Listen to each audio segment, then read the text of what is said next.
Era 1864. O Brasil ainda sangrava de dentro.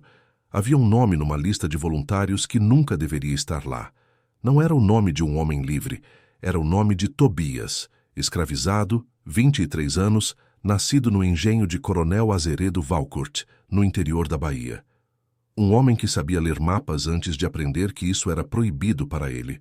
Um homem que conhecia cada curva do rio Paraguaçu, cada trilha entre fazendas, cada rota de fuga que nunca havia usado, porque sempre esperou a hora certa.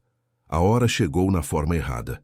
O herdeiro da fazenda, Edmundo Valcourt, de 18 anos, havia sido convocado para a Guerra do Paraguai como voluntário da pátria.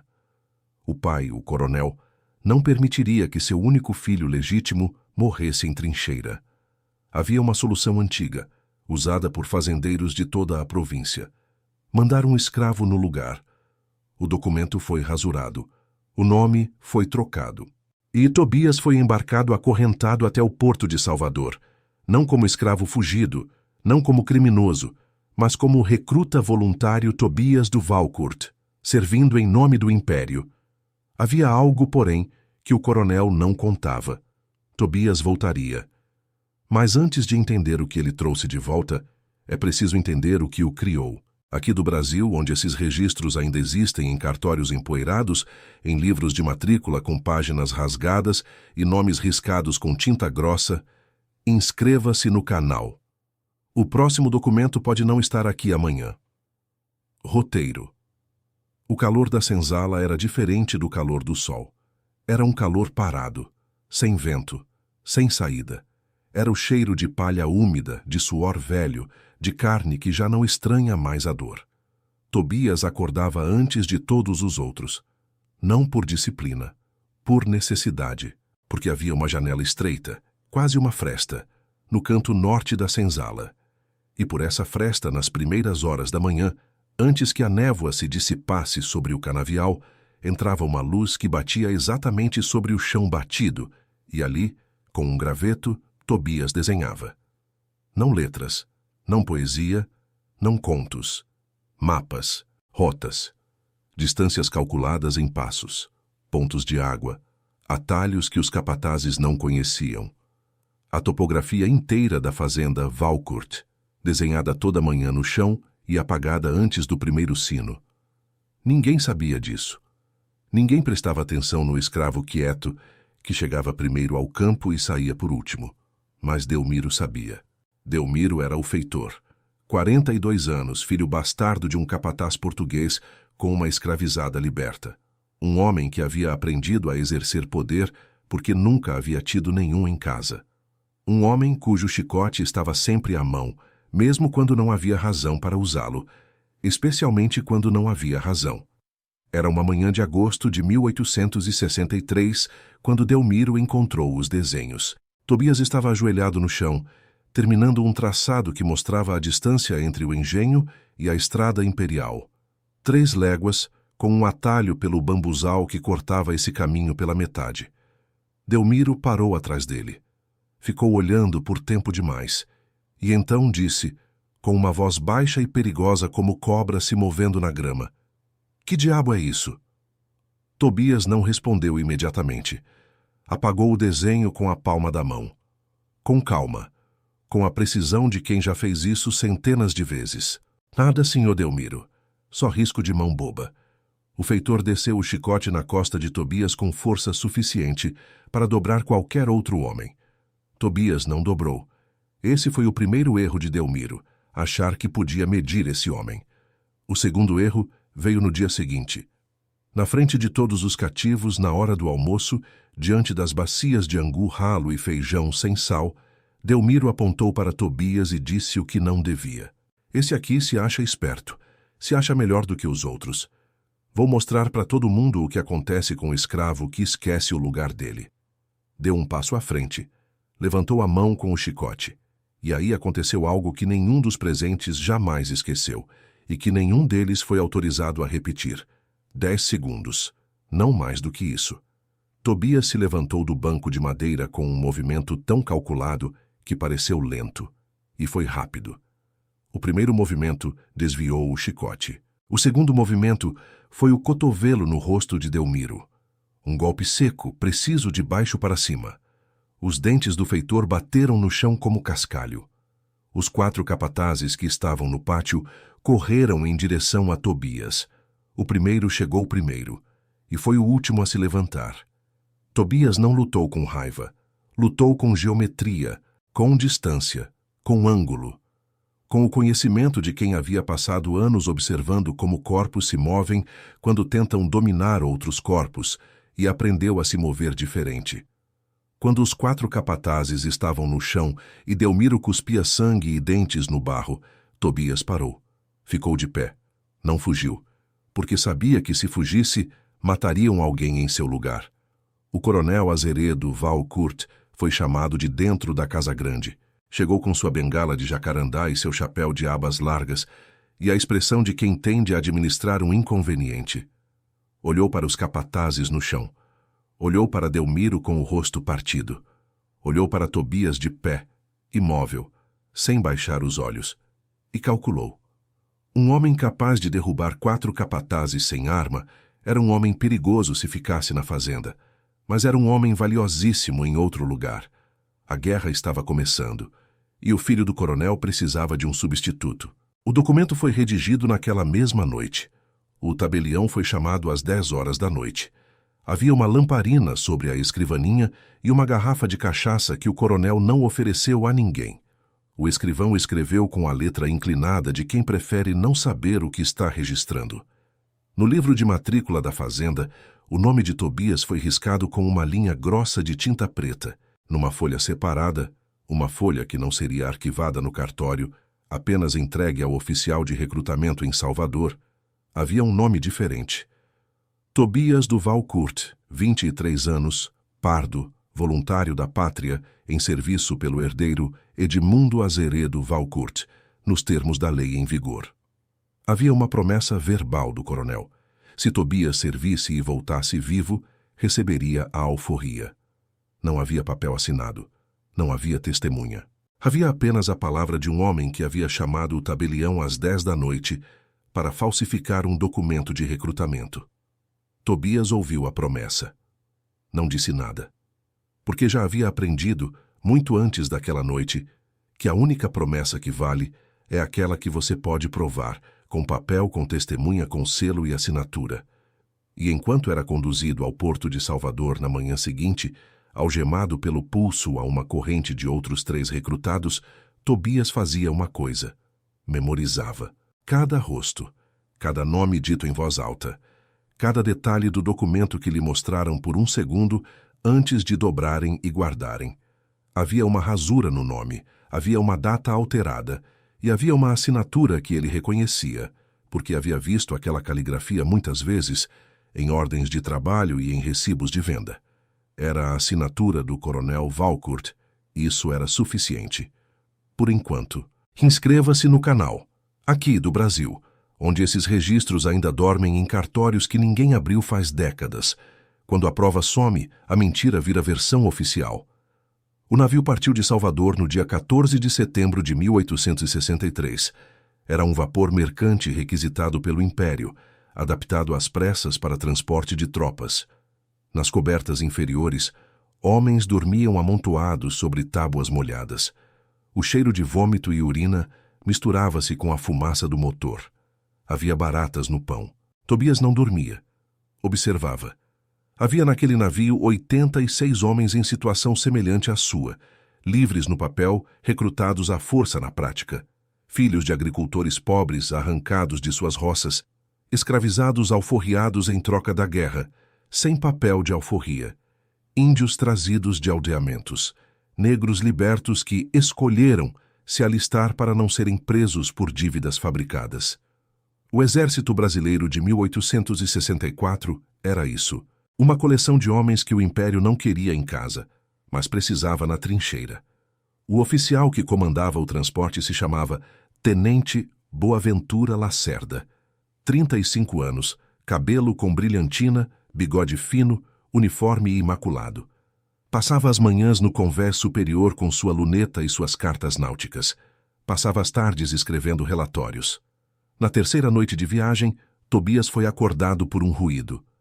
2 homens brigavam na coberta inferior por causa de um pedaço de carne seca. A briga estava prestes a virar morte, porque um dos homens tinha uma faca que havia escondido na bota. Tobias se levantou, não gritou, não chamou o oficial. Chegou entre os 2 homens, segurou o pulso do que tinha a faca com uma pressão específica, no ponto exato entre o osso e o tendão, e disse em voz baixa: "Isso aqui não serve de nada morto. Guarda a faca. Amanhã tem comida." O homem com a faca se chamava Jeremias. Tinha 16 anos. Havia sido arrancado de uma fazenda de café no Vale do Paraíba. Naquela noite, Jeremias guardou a faca e passou a seguir Tobias como uma sombra. Esse foi o começo de algo que o exército nunca nomeou oficialmente, mas que existiu real e documentado em pelo menos 3 relatórios militares que hoje dormem em arquivos com acesso restrito. Um grupo, informal, sem patente, sem reconhecimento. Liderado por um homem que o Estado havia descartado como substituto de um herdeiro rico. A chegada ao Paraguai foi em novembro de 1863. O calor era diferente do Brasil. Era seco, com poeira vermelha que entrava nos pulmões e ficava lá. O exército paraguaio havia construído posições defensivas ao longo do rio Paraguai que os mapas brasileiros não mostravam com precisão. Havia trincheiras onde os mapas indicavam campo aberto. Havia pântanos onde os mapas indicavam estrada. Homens morreram por causa disso. Não de bala, de lama, de febre, de sede dentro de um rio que não podiam alcançar porque os atiradores paraguaios cobriam as margens. O tenente Boaventura Lacerda havia sido designado para reconhecimento de uma rota de avanço que precisava acontecer antes do amanhecer do dia 12 de fevereiro de 1864. O problema era simples e fatal. A rota estava errada. O mapa que o tenente tinha na mão mostrava um caminho direto de 2 quilômetros. O caminho real tinha um desvio de quase 1 quilômetro por uma área alagada que não aparecia no papel, e esse desvio jogaria a tropa diretamente na linha de visão de uma posição paraguaia que o tenente não sabia que existia. Tobias sabia. Havia passado a semana anterior saindo do acampamento nas madrugadas, com autorização de ninguém, sem avisar a ninguém, e rastreando o terreno com os mesmos sentidos que havia usado durante anos para desenhar mapas no chão batido da senzala. Chegou ao tenente Lacerda na noite do dia 11 com um mapa rabiscado num pedaço de couro de boi. O tenente olhou para o papel, olhou para o homem que o entregava, sem patente, sem uniforme completo, com o número de recrutado costurado no ombro da camisa, e disse: "Quem mandou você aqui?" "Ninguém, senhor tenente. Mas se o senhor seguir esse caminho amanhã, vai morrer, e vai levar 70 homens junto." Houve um silêncio. E por que eu deveria acreditar num recrutado sem patente? Tobias não respondeu com palavras. Abriu o couro e apontou com o dedo 3 marcos no terreno. Uma árvore morta, uma pedra com formato específico, o ângulo de uma curva no riacho, que o tenente poderia verificar em 10 minutos de inspeção. O tenente verificou. E no dia 12 de fevereiro de 1864, a tropa do tenente Boaventura Lacerda avançou por um caminho diferente do mapa oficial. Chegaram à posição inimiga pelo flanco, sem baixas. Esse episódio foi registrado no diário de campanha do tenente Lacerda, um documento que existe que foi entregue ao Arquivo Militar do Rio de Janeiro em 1871 e que contém uma nota de rodapé, escrita à mão, que diz apenas "Contribuição decisiva do recruta T. do Valcourt, Engenho Valcourt, Bahia." Uma nota de rodapé. Para um homem que havia salvado 70 vidas, inscreva-se no canal, aqui do Brasil. E nos comentários, diga qual deve ser o próximo caso investigado. Há registros esperando que alguém os abra. A guerra não terminou em um único dia. A guerra do Paraguai foi um sangramento lento. Foi fome, foi cólera. Foi febre amarela que matava mais homens do que as balas paraguaias. Foi trincheiras cheias de água e lama, onde homens ficavam parados durante dias, porque se movessem os atiradores inimigos os localizavam. Tobias viveu tudo isso, e em cada situação impossível, em cada momento em que a lógica dizia que não havia saída, Ele encontrava uma, não com discursos, não com heroísmo de cartaz, com geometria, com paciência, com a habilidade de quem passou anos aprendendo a sobreviver num ambiente onde qualquer erro podia ser o último. Em junho de 1865, durante o cerco à posição paraguaia de Humaitá, um pelotão de 12 homens ficou isolado numa várzea encharcada, sem munição e sem rota de retirada, com uma linha inimiga a menos de 200 metros.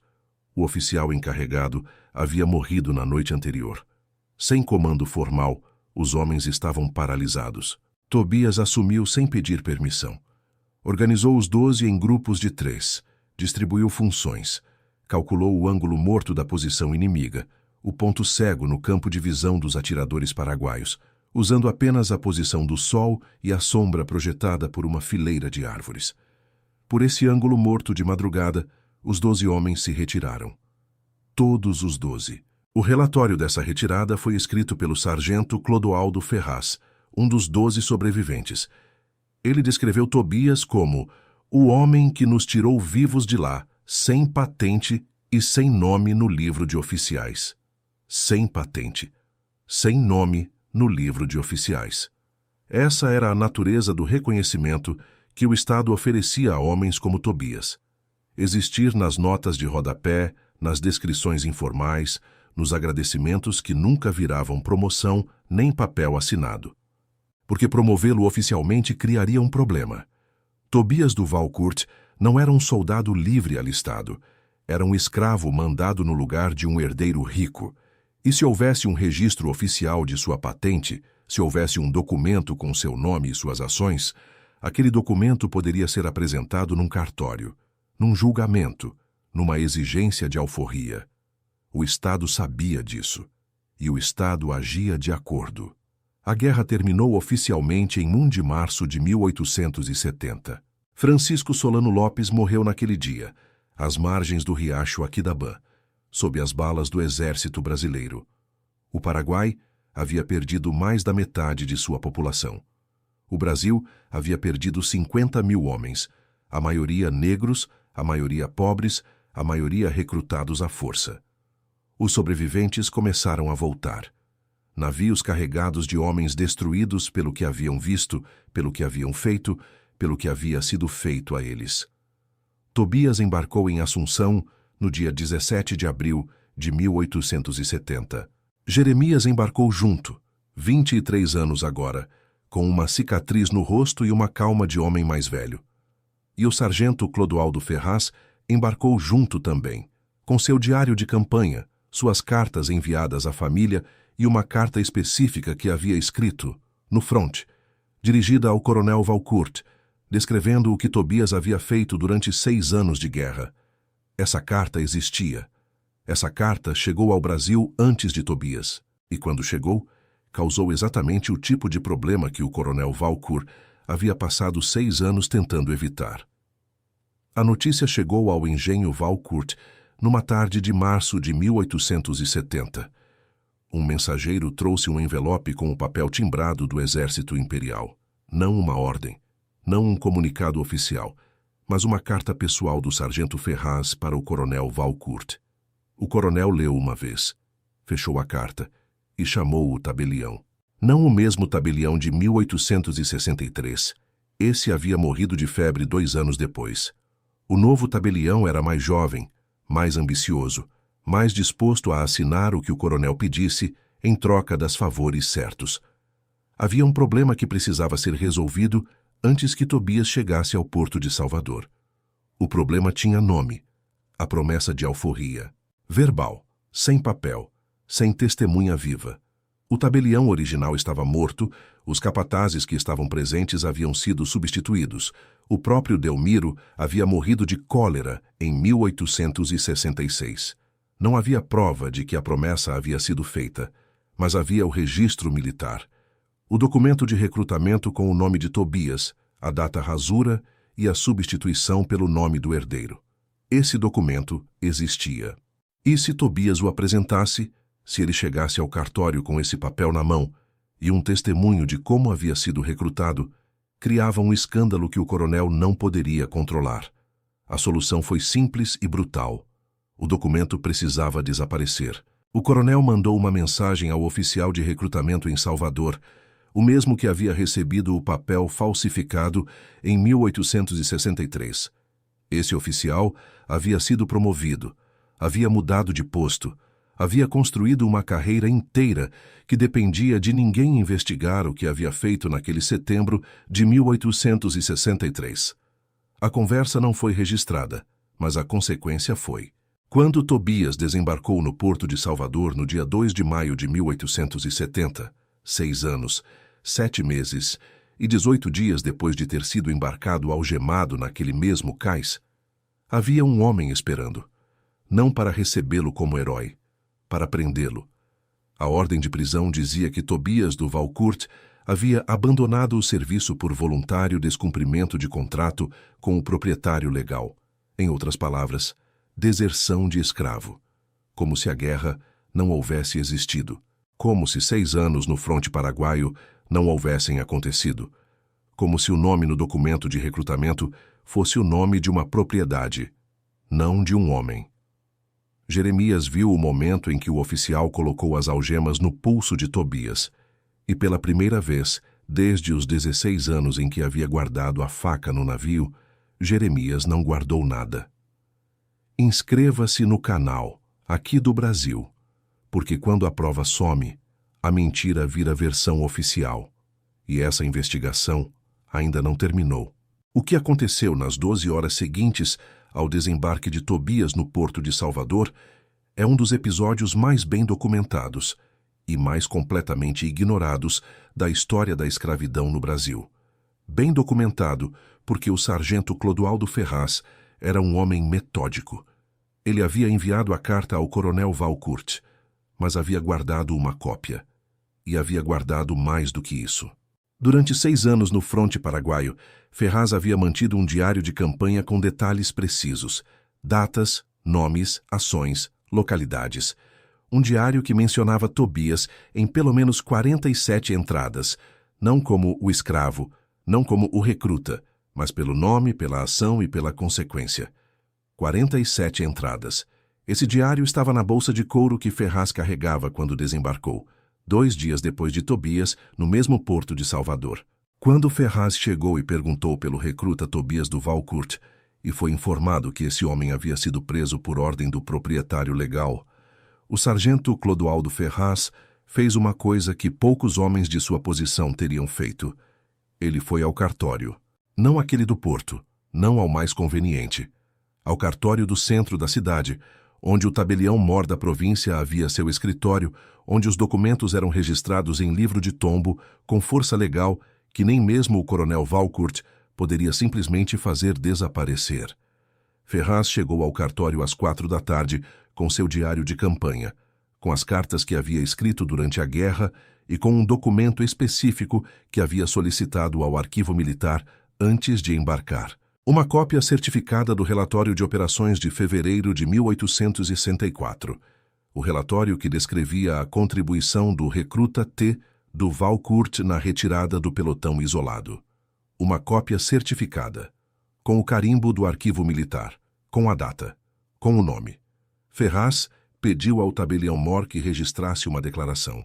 A declaração dizia que o homem preso no calabouço do porto era o mesmo indivíduo descrito no relatório militar, que esse homem havia servido por 6 anos e 7 meses no Teatro de Operações do Paraguai, que esse homem havia realizado ações documentadas que salvaram a vida de dezenas de soldados do Exército Imperial, e o que havia um documento de recrutamento que precisava ser investigado, porque havia nele uma rasura, uma substituição de nome e uma assinatura que pertencia ao proprietário declarado daquele homem. O tabelião ouviu tudo isso, olhou para os documentos e tomou uma decisão que a história raramente lembra, mas que estava documentada no livro de tombo da província da Bahia, volume 14, folha 218, entrada do dia 2 de maio de 1870. O tabelião registrou a declaração. A notícia chegou ao coronel Azeredo Valcourt no dia seguinte. Um escrivão que trabalhava no cartório havia enviado uma mensagem, paga em prata, avisando que havia um registro feito contra os interesses do coronel. O coronel montou a cavalo e partiu para Salvador pessoalmente. Chegou no dia 4 de maio, mas havia algo que o coronel não sabia, e que Tobias sabia, porque havia passado 6 anos aprendendo que informação é a única arma que não pode ser confiscada. Jeremias havia passado as últimas 48 horas visitando todo homem que havia servido no mesmo pelotão de Tobias e que havia desembarcado em Salvador ou nas cidades próximas. Eram 8 homens ao todo. 8 sobreviventes que lembravam o nome de Tobias, que lembravam o que ele havia feito, que estavam dispostos a comparecer ao cartório e assinar uma declaração testemunhal. Quando o coronel Valcourt chegou ao cartório central de Salvador, na manhã do dia 4 de maio de 1870, com seu advogado, com 2 capatazes e com a expressão de quem está acostumado a resolver problemas com dinheiro ou intimidação, havia uma surpresa esperando. Não era apenas o tabelião, não era apenas o sargento Ferraz com seus documentos. Eram 8 homens, em pé, em silêncio, com seus nomes escritos em papel, prontos para serem assinados. E havia mais uma coisa que o coronel havia esquecido, ou havia julgado impossível de existir. Havia uma carta, escrita de próprio punho do coronel Valcourt ao oficial de recrutamento de Salvador, em setembro de 1863. Uma carta que descrevia, com clareza cirúrgica, a substituição do nome do herdeiro pelo nome do escravo, e que prometia recompensa adequada pela cooperação discreta do senhor oficial. Uma carta que o oficial de recrutamento havia guardado. Não por escrúpulo, por seguro. Esse oficial sabia que um dia aquela carta poderia valer mais do que qualquer recompensa imediata. E quando o escândalo começou a se formar, quando o sargento Ferraz começou a fazer perguntas, quando o nome de Tobias começou a aparecer em declarações registradas em cartório, o oficial calculou que era hora de se proteger da única forma possível. Entregou a carta. O que aconteceu dentro do cartório naquela manhã de maio de 1870 não foi um julgamento. Não havia juiz, não havia promotor. Havia apenas documentos. O documento de recrutamento com a rasura e a substituição de nome. O diário de campanha do sargento Ferraz com 47 entradas sobre Tobias. O relatório militar certificado com o carimbo do arquivo. As 8 declarações testemunhais. A carta do coronel ao oficial de recrutamento. E o livro de matrícula da fazenda Valcourt, trazido pelo próprio advogado do coronel, numa jogada que se revelou fatal, com o nome de Tobias riscado com tinta grossa naquele setembro de 1863. O tabelião Mor leu todos os documentos, em silêncio, com a atenção de quem sabe que o que está fazendo vai entrar para o livro de tombo e nunca mais poderá ser desfeito. E então, às 11h22 da manhã do dia 4 de maio de 1870, o tabelião Mor da província da Bahia redigiu um ato de alforria. Não uma alforria condicionada, não uma alforria prometida e verbal, uma alforria incondicional, com efeito imediato, com base no serviço militar documentado e na irregularidade comprovada do ato de recrutamento, com o nome completo, Tobias do Valcourt, 29 anos, nascido no engenho Valcourt, serviu ao Exército Imperial do Brasil de setembro de 1863 a abril de 1870, em substituição irregular ao herdeiro Edmundo Azeredo Valcourt, por determinação comprovada do coronel Azeredo Valcourt, com o nome do coronel, escrito sem rasura, com tinta fresca. O coronel Azeredo Valcourt estava presente quando aquele documento foi assinado. Seus capatazes estavam do lado de fora. Seu advogado estava ao lado dele. E Tobias estava do outro lado da mesa, de pé, imóvel, com os mesmos olhos que haviam memorizado cada detalhe de cada documento, cada rota de cada batalha, cada nome de cada testemunha necessária. O coronel não disse nada, porque não havia nada a dizer. A vergonha é isso, o momento em que a mentira termina e o papel diz a verdade em voz alta. O ato de alforria foi arquivado no livro de tombo. O processo de irregularidade no recrutamento foi encaminhado ao presidente da província. O coronel Azeredo Valcourt voltou para a fazenda naquela tarde. 6 meses depois, a fazenda estava em litígio por dívidas não pagas ao Banco de Crédito Provincial. Era comum naquele período que senhores de engenho que perdiam escravizados por decisão judicial ou por libertação formal acabassem sem a mão de obra que sustentava o negócio. O engenho Valcourt foi vendido em leilão em 1872. O coronel morreu 2 anos depois, num quarto de pensão em Salvador. O herdeiro Edmundo nunca foi ao Paraguai. Viveu até 1891, morrendo de pneumonia numa fazenda menor que havia comprado com o dinheiro que restou do leilão do engenho do pai. Não havia nota de guerra nos registros de óbito, apenas a data e o nome. Tobias do Valcourt, o nome que o Estado havia tentado rasgar, depois falsificar, depois apagar, depois prender, viveu até 1904. 34 anos depois de sair algemado de um calabouço do porto de Salvador, com um papel na mão que dizia que ele era livre. Não há muitos registros do que fez nesses 34 anos. Há um registro de 1876 num cartório de Salvador. Tobias do Valcourt, declarado como homem livre, adquiriu um terreno no bairro do Pilar, pagou em dinheiro, assinou com letra firme. Há um registro de 1889, numa escola dominical na mesma cidade. Um homem chamado Tobias que ensinava leitura e escrita de graça para filhos de ex-escravizados. O nome do professor não tem sobrenome no registro, apenas Tobias, antigo soldado. E há uma linha num jornal baiano de 1891, o Diário de Notícias, numa seção de notas sobre personagens da cidade, que diz: ainda se encontra em vida o veterano da campanha do Paraguai Tobias do Valcourt, que conta histórias daquela guerra com uma precisão que envergonharia os generais. Com uma precisão que envergonharia os generais. Não há superpoder nessa história. Há um homem que aprendeu a sobreviver usando o único recurso que ninguém conseguia confiscar: a memória, a observação, a paciência de quem esperou a hora certa e quando ela chegou tinha todas as provas.